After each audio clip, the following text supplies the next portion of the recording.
Makakausap po natin ang ating kasamang si Jiggy Manicad na kasalukuyang nasa Santa Cruz, Laguna, kung saan nagsasagawa ng relief operations ang GMA Kapuso Foundation.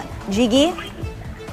Lay, sa mga sandaling itong ay ongoing ang isa sa pinakamalaking relief operations na isinasagawa ng GMA Kapuso Foundation, at ito'y nagaganap dito sa bayan ng Santa Cruz, Laguna, kung saan dito sa basketball court nila ay umaabot sa may mahigit 1,000 mga pamilya ang naririto. Sila yung masasabi nating pinaka-isolated dahil sa pangyaring pagdaan nga nitong mga pag-ulan, at nagmula sila sa Barangay Santissima.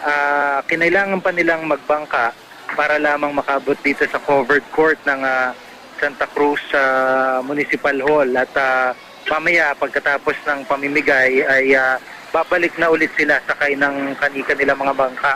Hanggang ngayon ay abot hanggang leeg ang tubig sa kanilang mga komunidad.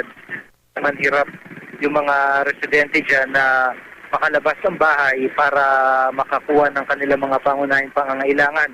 At ito nga ang ginawa ng GMA Kapuso Foundation ay iba't ibang goods yung dala nila. Merong kumpletong set ng relief goods, delata, bigas, mga noodles. Meron ding damit, mga packs ng damit. Meron pang ang mga saging, kasi may mga nag-donate ng saging, ipinamahagi din dito ng GMA Kapuso Foundation, at maging mga cupcakes at mga donut. So tuwan-tuwa itong mga residente dito, lalo yung mga bata na iba ngayon lang ulit nakakain matapos ng ilang araw na pagulan. Kaya laking pasasalamat nila sa Kapuso Foundation. At itong relief operation na ito ay ginawa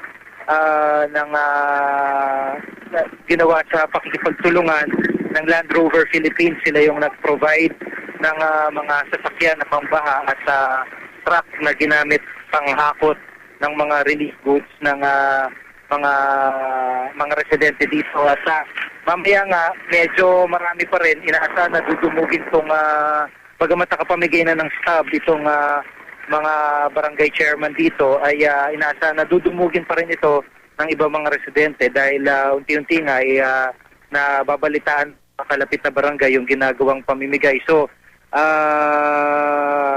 inaasahan natin na mas dadagsa pa yung mga tao dito hanggang mamaya. At yung mabanggit ko lamang itong barangay Santissima ay nasa may pinaka-laylayan ang tawag nila, pinaka-gilid ng Laguna de Bay. Kaya kapag umulan o di kaya lumaki ng konti yung lake, ay sigurado na binabaha sila. Hindi daw ito karaniwan dahil hindi naman to nila karaniwang o dating nararanasan basta-basta. Pero ngayon, kahit konting pagulan ay nasasapul na agad sila ng mga pagbaha. Kaya ipagpapatuloy muna natin yung relief operation na ginagawa dito ng GMA Kapuso Foundation, at pagbabalik kami para sa karagdagan detalye. Lay? Yes, Jiggy. Matanong ko lang, nasa anong level na yung tubig baha diyan? Lay, dito sa mismong Town Plaza, wala nang tubig baha.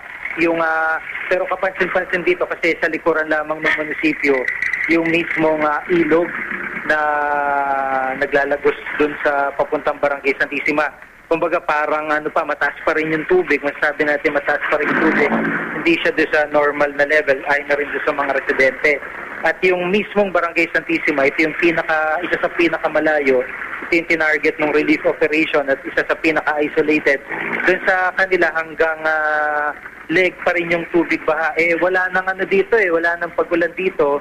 Kanina medyo maaraw na. So, ang sabi ng local government, parang nagiging problema nila yung daloy ng tubig mula sa ibang lugar, mula sa mga kabundukan, doon bumabagsak sa kanilang ilog. Kaya hanggang ngayon, hindi pa rin humuupa yung tubig baha dun sa mismong barangay. Bagamat bukod dito, mabanggit ko lang na yung bahagi ng Mabitak, Laguna, may mga pagbaha din dyan at may mga flash flood pa nga dyan. Yun yung kasi mga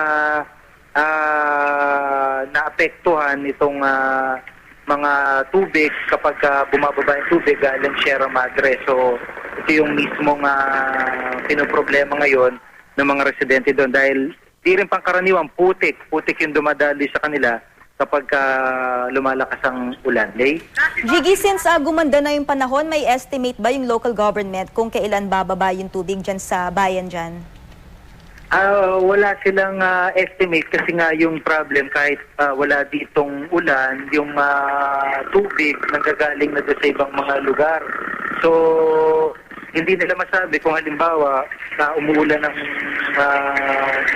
sa karating bayan, particular doon sa may nasasakupan ng Sierra Madre na mountain range, yun ang magiging problema kasi sila ang dadaluyan eh. So, yun ang hindi masabi ng local government kung hanggang kailan bababa yung tubig dito. Alright, maraming salamat, Jiggy Manikad.